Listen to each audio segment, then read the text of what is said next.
What if I told you that there are epic food stories that often go untold? Join your host, Seth, as he dives into the thrilling world of food challenges and competitive eating, interviewing those who not only take them on, but create them. Buckle up for the heart-pounding moments, behind-the-scenes experiences, and the passion fueling it all. This is Food Challenge News. Welcome back to the Food Challenge News Podcast. I'm your host, Seth, and today I'm joined by Finn from Ghetto Grub. Finn, how are you doing today? I'm very well, thank you, my friend. How are you? I'm doing great, thanks for asking. And so I wanted to go back to the beginning. What inspired you to start Ghetto Grub? Of course. So 3 years ago, well, coming up to 3 years now, I had the opportunity to open my own burger company. I'm a butcher by trade. I've also owned a hog roast company, but burgers and fast food has always been my sort of forte and my sort of interest. So I had the opportunity to open this up very, very quickly with no money at all. It's a big risk, a very, very high risk, because I have a son as well. So I had the opportunity to open this up just under 3 years ago. And from then, it's basically been a part and parcel business where it's like money comes in one hand, money goes out the other. It's been a very tough journey, but one that I feel as if now, sort of coming up to 3 years, I'm starting to reap rewards, not financially necessarily, but more socially. I'm getting to speak to amazing people. I'm getting to grow to different heights. As I said, I'm speaking to yourself now, who's based in America, which this is doing something right. So, yeah, I feel as if the journey's been a very long one, a very tough one. Not very pretty to the eye, but certainly a meaningful one. And you also said you're a butcher, so what's that been like? Yes, so I'm a butcher since I'm 16 years old. So I started off at slaughterhouse, and then I didn't really like that side of it. I'm okay with handling the meat, and I'm okay with boning out and stuff like that when they're dead. But I did have to start off with the killing, and that takes a special sort of person, and I'm not that person. So how does being a butcher transfer over to owning the restaurant? Well, this is the thing which I think is quite different to a lot of people. You see, a lot of chefs you see now will know basic butchery skills. And when I say chef, I'm not calling myself a chef because I feel like a chef is a very, very big term to use. A chef is somebody who could go into a kitchen and could create all these different things from scratch and stuff like that. I'm very limited to what I can do. Mine are just crazy, basically. But they work. But I believe a lot of chefs, they try and practice butchery now. So I think when I came into my business and I started doing what I wanted to do, I had a major advantage because I knew exactly what to use. I knew exactly if I was going to be getting a lot of places, they will serve wrong cuts of meat and stuff like this. And because I don't know general knowledge of the meat trade, and the meat trade is a very, very important thing, I think, not just for my restaurant, but for that people should know. I'm sure as an American yourself, I know that over there, I know it's a lot more, sought after when it's like, the home kills and hunting and, the butchery stuff like that. I know you have is it the USDA, is it, or something like that? Is that stamping or something? So I know over there, you guys are a lot more on top of your butchery and stuff like that. So and I know, like, obviously, well, you guys just love meat over there in general. So it's a lot more respected over there. But I feel like me having that is definitely, in my background, was definitely an asset for me going forward into the restaurant. How did you actually get the title of butcher? The thing with over here, with a butcher, you have very many levels. And I could call myself a butcher, and I guarantee that if I had a co-worker, maybe they might think different, or so, back and forth. You don't really get assigned becoming a butcher until you're like an old boy who's been in the shop for 20, 30 years. I left at a point where I could do all of it. I could do all cattle. I could do beef. I could do lamb, do pork, chicken, make sausages, make burgers, serve. So all round, it was a butcher title. But when you're a butcher, you can go on to being a master butcher. You could be the creme de creme of that. You could, you could do that with your eyes closed. I wasn't that skilled, but I knew all the basic fundamentals of butchery, which would then follow through and as I said, help me when it comes into wanting to create the tastiest burgers, create fun challenges, do steak, do all that good fundamental of like proper meat, not very like a la carte, not very delicate dishes, but more, big barbecue dishes. And Ghetto Grub is a memorable name, so can you tell us what it represents and how you decided on it? Of course. So you might not know what this means, but we in the UK we call towns which are a bit run down and maybe like lower class society, we call them council estates. So basically, a council estate is basically like a ghetto in America, just not as, dangerous and guns, because obviously we don't have guns over here, but not as dangerous in that aspect. But I was originally going to call it council cuisine, but if you were British and if you knew what that sort of meant, you wouldn't be attracted to it. So I sort of adapted to the whole ghetto and the whole rundown theme. Basically, it means that you've come from an area which isn't had anything handed to you. Do you know what I mean? And this is what we build our business on. So that's where the name came from. And it's just stuck. And as you said, it is a very memorable name. It rolls off the tongue very easy.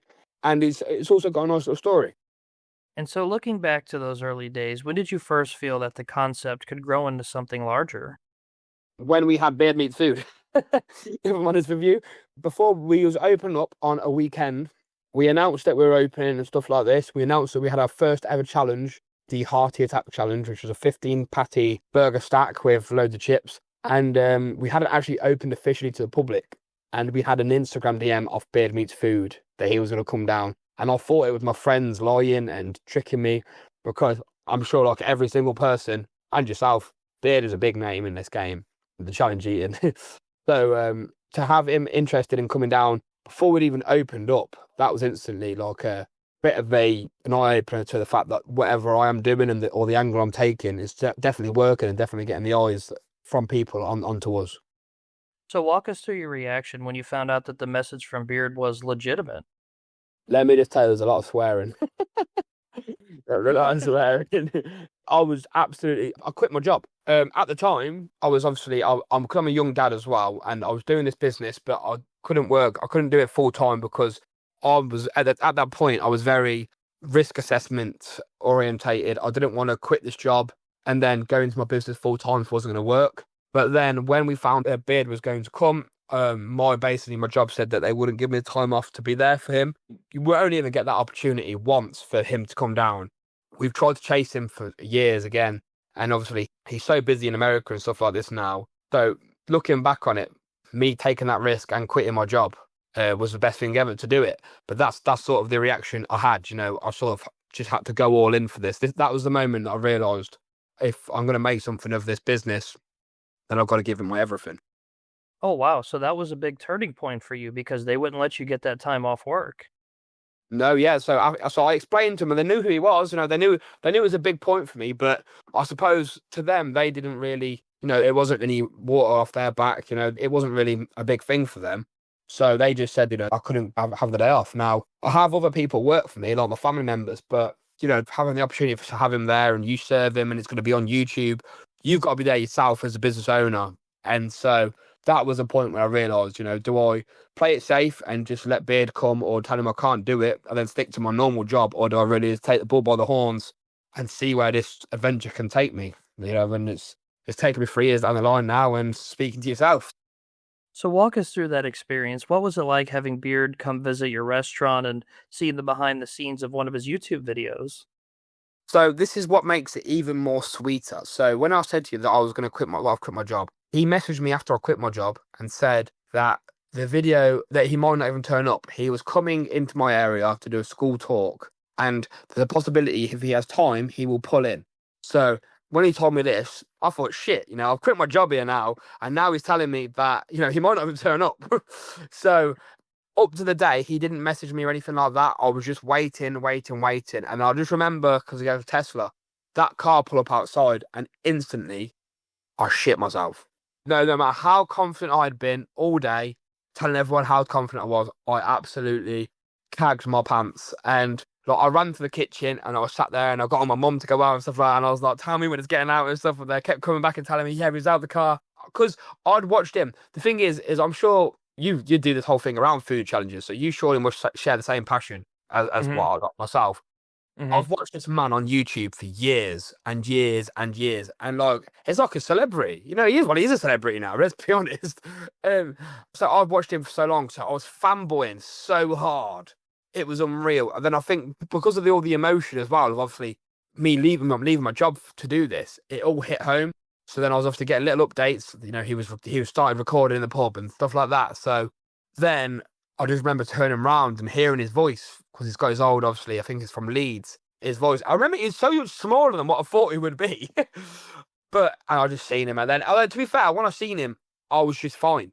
And until it was, until he had to come out, he had to do like recording, because obviously I was nervous, because I thought, I don't mind cooking for the local drunk man outside, but I'm cooking for Beard Meats Food here, who is watching me with his YouTube camera, which millions and millions of people watch. So instantly the stakes just rose, but from then I enjoyed it, and I think he sort of knew I was nervous, and then the whole experience just was amazing.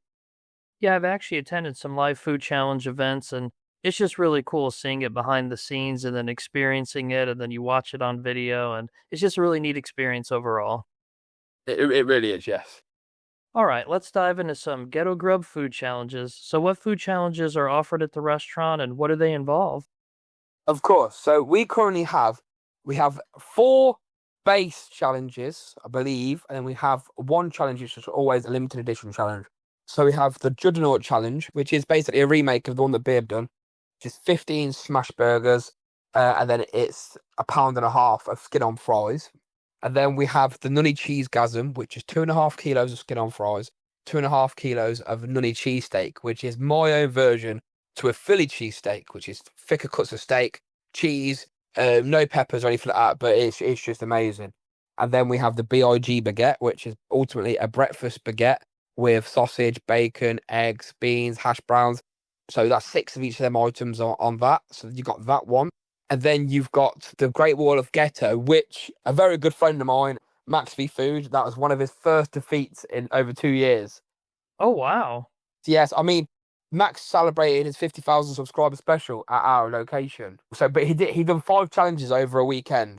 So to be honest with you, I can't really count it as a defeat, because he was on like calorie 30 plus 1,000. So if he would have come back to do it, he would complete it. But yeah, so you got that one. That is 50 brownies, and we made that just for Max, because we obviously there's 50,000 subscribers. And then so they're the 4 base ones we have. They're always available. And then we have little rotational ones. So when creators come to us, so like Max V Food, we had Max's Mega Box, which was basically all of our signature burgers, loaded fries, everything like that, all in a big massive box meal. So that was his challenge. So we had that available for a month, and then creators could come and try that. Then we had Nick from Lifting Weights Cleaner Plates. He had the Lifting Weights Mega Muffin set, I believe it was called, which was 6 breakfast muffins. Now we have something called a Ghetto Muffin. That's our breakfast thing, which has double sausage patty, bacon, eggs, hash brown in a toasted muffin. So we basically did 6 versions of that, but we did 2 normal versions. We done 1 in a cinnamon roll with Loftus Biscoff. We done 1 in a pancake, 1 in a waffle, 1 in a Belgian bun. So we've just basically took my original concept, and then we just amplified it massively. So that was that one with him, which obviously rotated for a month again. And then the most recent one we've done literally 2 weeks ago now, we have basically tried to do a crossover with a big brand called Pot Noodle. So we've done the Pot Noodle theory, like the test, and it's like a secret menu we've done. And that is basically 4 different loaded fry flavors with pot noodles. You're American, so like I want to say like instant ramen. So yes, we had Wayward Feaster. He came down. He's an absolute incredible person. And when we had this original idea to do this little secret menu and the challenges, him and Max were the first people I put on, because I thought, Wayward is I've never had Wayward at our venue before. And the storyline we tried to make fitted his personality so well, which I'm sure you probably got from speaking to him as well. It's very witty, very funny, and it's very a breath of fresh air. So, which food challenges do you like to see people take on the most? I'll probably say just the burger one, the Juggernaut, because that's been a staple for our business. I said that was Beard ones, that's one that came in. But ultimately as well, because people underestimate it. People underestimate 15 burgers. I mean, the competitive eaters, they smash it. They really do. So, like, it's no challenge for them. Obviously, we had JJ the Lion. He doubled it up and he'd done it still. But he's just a different breed himself. He's a youngish competitive eater, and he's a different breed, you know what I mean? His eating is just incredible. But the burger one is my most enjoyable one for normal customers to try, because they all look at it and they say, oh, this is easy. And then, they write it off, and then halfway through, they're just like, yeah, you can't do it. Do you know what I mean? So that's my most enjoyable one, really. So what tends to challenge people the most? Is it portion size? Is it time limits? I think it's mostly, it depends. All challenges are different aspects. I think the burger one, it all depends on how you go. So, the way you eating your burger first, then your fries. I really am a firm believer that there's a way around it. And watching all these incredible eaters over the past few years, there's method to the madness. A lot of people just go for the burger first, eat all that, and you've got a big tray of chips. Or people then fill themselves up on chips. Do you know what I mean? They're the same with the breakfast baguette one. The bread itself is like a meal. It's so dense. So I believe that the way that Ghetto Grub itself sort of holds its own for challenges, it's just the way that we set our challenges up, basically. We do it where it's not an easy route out of it, and it's one of them meals where you really have to dig deep, because it's not just plain sailing one sort of ingredient for thing to just eat. It's not just that, there's multiple concepts to our challenges, whether it's chips, meat, bread. Do you know what I'm saying? So there's many, many different things which sort of just throw into the spanner works, whatever you want to call it. Yeah, I've seen some breakfast challenges that include baguettes, whether half or whole, and sometimes that can be an entire separate challenge by itself. Honestly, some of them really are. I've seen some of them, and it just depends on all sorts of them. Are they soft? Are they? We did one. We made it. We made a bit of a mistake really with this one because we did it. We did a baguette with Max, and it was a soft baguette, and then we didn't really like the way it was, so we changed it up and we had it with JJ the Lion, and then we realised that sort of made that challenge so much harder to the sense of where it's near enough not enjoyable. So we sort of realised that you know what I mean? That them baguettes can be a real, and I know for food eaters as well, I know that when they see these baguettes, that they're kryptonite for them, because if they're not very soft, then they're going to be in for a long, long meal. What happens if a challenger wins, and what happens if they fail?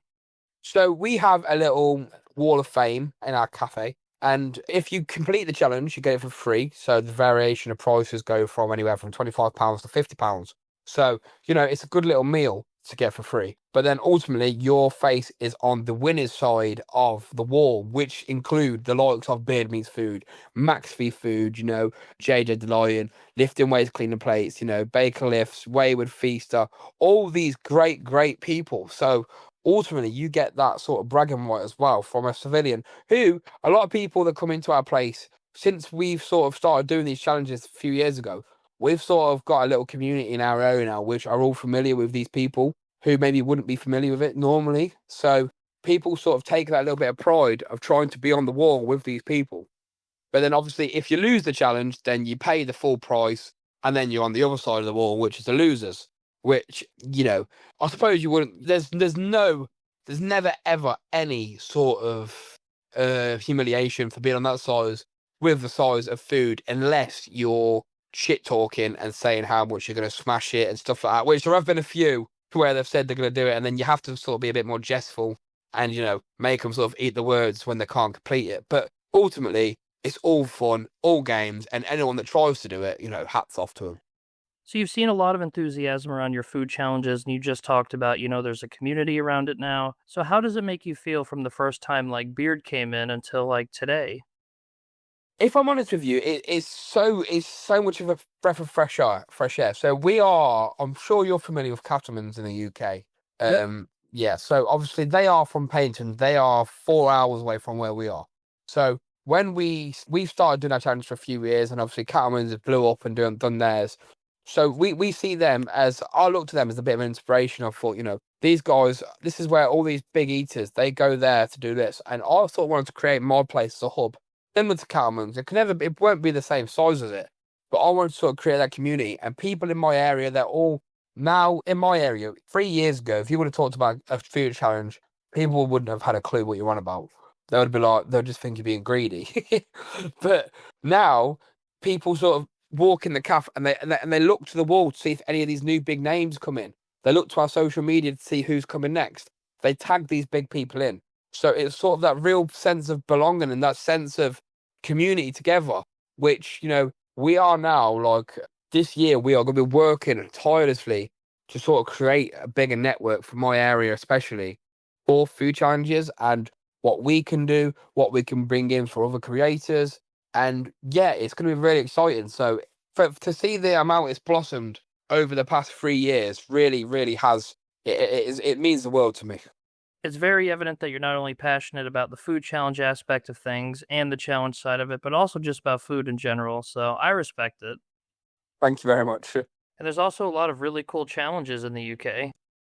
You know what, mate? There really is. I mean, I will say this now, and I don't mean this if there's anyone that follows me on here that's going to listen that, I'm local to, or the breakfast one is the most boring one. And I will say that now, hand on heart. I find it the most boring. I don't want to upset anybody or anything like that, but I find it personally, as the people behind it, I find it most boring. Some of them are very good. Some of them really are. Like, there is one in O'Neill's. They're a friend of ours in Corby. A lot of the big creators have gone there. That's like the 6-6 challenge or something. That's a big one, but that includes different fundamental bits of breakfast, like white pudding and stuff like this. A lot of the places in the UK, unfortunately, they just basically just put 10 sausage, 10 bacon. They just try and overload a plate. Do you know what I'm saying? And just say, oh, well, here's a challenge. There's not really much thought behind it. My one's on a big baguette, but it comes with 1.5 pounds of cheesy beans as well. But out of all my challenges, I would say that one is, as a breakfast place, because we also offer breakfast, it's good to have a breakfast challenge there.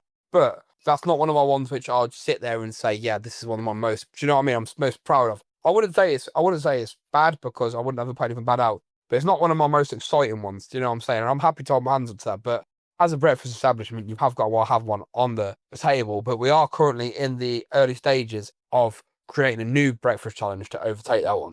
So moving over to the community side of things, what do you think has played the biggest role in helping Ghetto Grub grow and reach more people?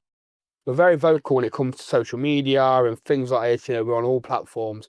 We are very much for growth, but I think it's just how humble we are, and how, when we come across these people, when we met Max and we done that big thing with him, that was a big point. That was a big part for us, and it was a big part for our community as well, because since Beard, that was the biggest person to ever come. And a lot of people were very interested in that when we said, this man's coming from here, coming to see us. So I think all them sort of interactions certainly help bolster up the Ghetto Grub name itself. So I'm 25 years old, still a bit of a young puppy when it comes to the business owners in this category itself. But to hear my name and to hear my business name be mentioned so much, and then yesterday we put a post up basically asking who we'd want to, and when we listed out the names we have had here in the past 3 months, it's been incredible. So that itself is obviously another bit of pride for myself. But there's many more people that we're going to be getting on. There's many more challenges to be coming. But as I think you've realised, I'm very passionate what I do. So I'm not one of these people to just 1 second think of a challenge and think, yeah, that's perfect. There's a bit of a vetting process. It's a process to make sure that it's going to be enjoyable for not just myself, enjoyable for the creator to eat, and also enjoyable for the people to watch. Do you know what I mean? And one of the things I love about food challenges is that they're limitless. There's so much you can do with them. It really, really is. I mean, this one we've just done this past 2 weeks ago, that one, it shouldn't have worked. And when I spoke to Max and Wayward Feasters, none of them knew. I didn't tell them what the challenge was, basically. None of them knew what it was or anything like that. I just said, listen, you just got to trust me. And on their videos, people said it shouldn't have worked, but they both told me about just how well it worked. And it just goes to show that food challenges can literally be endless. The best food challenges are always the ones, though, which are well thought out, because I'm one of these people, when it comes to food challenges, I would rather the creator defeat the food challenge but enjoy it than struggle, lose, and not enjoy it. Because, I see it, unfortunately, I think a lot of places, well, not a lot of places, I think some places, as I mentioned earlier, a lot, with said breakfast challenge. When it comes to a breakfast challenge, you can invite someone through the door and put 5 of everything on, and they could defeat it. So then you could ultimately take that as a hint to then double it, do 10. Do you know what I'm saying? Mm-hmm. Them challenges are not the enjoyable ones, in my opinion. Because all you're doing is just basically trying to overmark them and see how much they can eat. Do you know what I'm saying? If you want to do that, you just go to an all-you-can-eat buffet. The challenges that we like to do are out-the-box ones, ones which fit in our menu, but ones which you just think, wow, just no one else does. And this is why we hold ourselves so highly with.